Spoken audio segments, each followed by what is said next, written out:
Let's get the awkward part of the video out of the way first. As said before, like with your sexuality the first time you saw a femboy, I'm pulling a hard left with the stuff I'm uploading. So you guys are stuck with me for just a bit longer, but it's your fault anyway. I literally gave you a choice.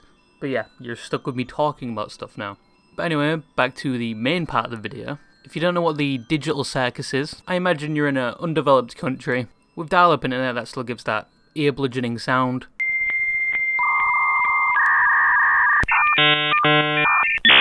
Because it has been plastered all over the internet, and you'd have to share some characteristics with Helen Keller not to be able to see it.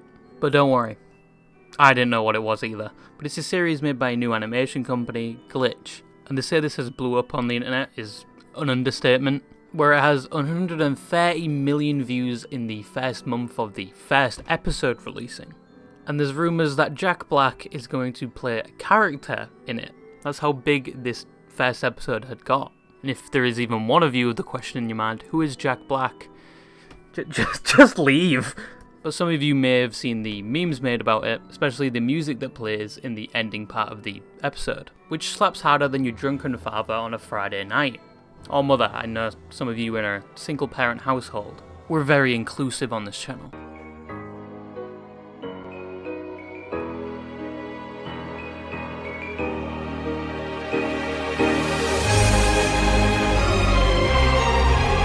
But before we get into the story of the digital circus and what, it's about, there's one glaring issue that we have to discuss.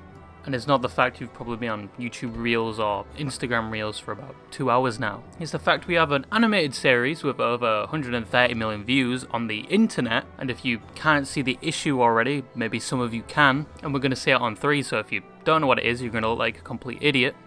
Are you ready? 3, 2, 1. Rule 34. Yes, as soon as the first episode dropped, there were over 1,200 posts just about the main character. Scratch that, there are almost 3,000 now.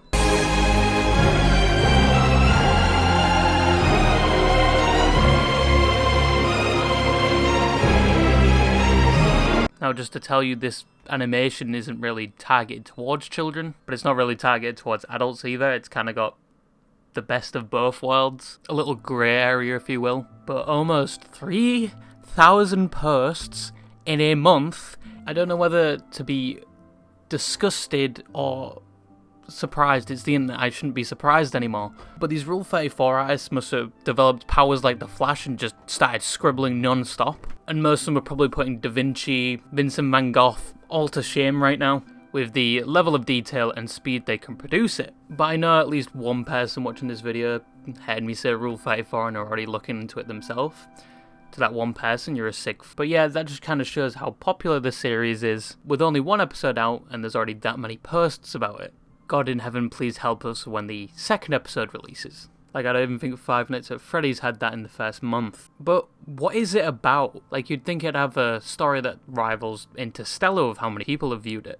But it's actually surprisingly simple. The main character, Pomni, which kind of looks like a jester, and has most of the posts about them, supposedly in the real world put a VR headset on, and is now stuck inside the digital circus, and they don't have any memories of who they were before. But they're not the only one, there's about 6 others that have done the same, and they have no memories of who they were either. And the only person that really knows anything is the character Kane, who is definitely not based off a British person with how straight and white the teeth are.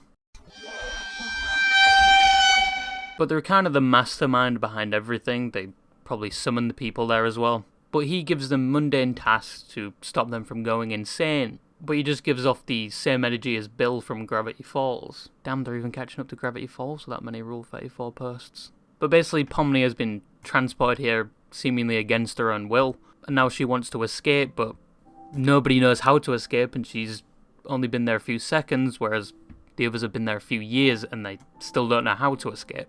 But there has been a hint of an exit where Pomni has been seeing a door, which is labelled exit, which I assume is a later plot point, but that's probably going to come in later episodes. Now, the main question I have in my mind, might be on your mind as well, if you have that many chromosomes left, but why is it so popular? But to ask that question is to basically ask another question, like, why is Five Nights at Freddy's popular? I'm going to be brutally honest with you here, Mike. Given your track record, your options are going to be extremely limited. Because one, it falls under the genre of mascot horror. You know, where you have these cuddly characters, but now they're evil and trying to kill you. But yeah, think of Five Nights at Freddy's and Garten of Banban, that shit game, and people got absolutely nuts for mascot horror. Don't ask me why, I think it's just because it's easier to make Rule 34 posts about them. The second reason is the animation. The animation is very good for a small studio, and let alone a YouTube series. And it has a very decent story to accompany the animation. And since the first episode's only out, the story is very mysterious and ominous, with most people crafting their own theories and basically saying it's a bit creepy. And personally, I don't know if I missed anything in the first episode, but I didn't find it creepy whatsoever.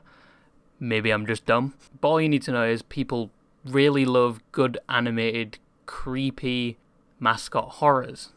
And Rule 34, apparently.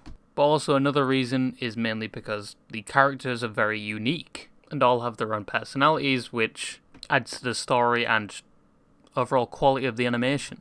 It was even said that there was meant to be more characters, but they had to get rid of a few because they would have been over-clustered. Now, my personal opinion of it is I do sort of like it. When you watch it, there definitely is something staring you straight in the face, but it doesn't want to tell you there's something staring you straight in the face. And yeah, I guess there is a tone of creepiness behind it, where they're not telling you something, but it's there. And I'm guessing in future episodes they're going to slowly unravel this, and the lore's going to get deeper and deeper and way more creepier. I have a feeling Matt, Pat, and any other theorists are going to have a great day with this one. But my general opinion is, I like it. It's alright. The animation's on point, the story's on point, the characters are on point. There was nothing really wrong with it. I think I'm more concerned about the community more than the actual fucking animation. But the one thing, the absolute one thing I love the most about it, it's not the characters, it's not the story, and it's definitely not the Rule 34 post that I'm probably going to hit 1 million in the next week. It is the ending song. I don't know why, but that shit just, it fucking slaps. I told you in the start video it slaps. It slaps harder than slaps. It slaps harder than your dad. It slaps harder than a CIA fucking interrogation at the Pentagon. Yo, yo, yo! Ah! Like, I don't know what it is. Maybe I'm being brainwashed by it when it's playing, but it's just good. It really just is good. Like, it's the type of shit you'd put on your Spotify playlist. It kind of just reminds me of Undertale and Terraria mixed together for some reason. I don't know why. But anyway, my fanboying to the side. It has not been announced yet when the second episode is going to release, but I guess it's going to be coming sort of soon. The creators have been getting interviewed a lot because this has popped off on the internet. And not even they thought it was going to be this big and get that many views in the first month. But I have to say I'm somewhat excited for the second episode, and I haven't been excited in a long time, ever since I was a child and Mommy said McDonald's was on the way. But yeah, it's good. Just for the love of God, slow down on the Rule 34. It's not a speedrun or a race. But anyway, that is going to wrap up the video. Enjoy this meme and bye-bye.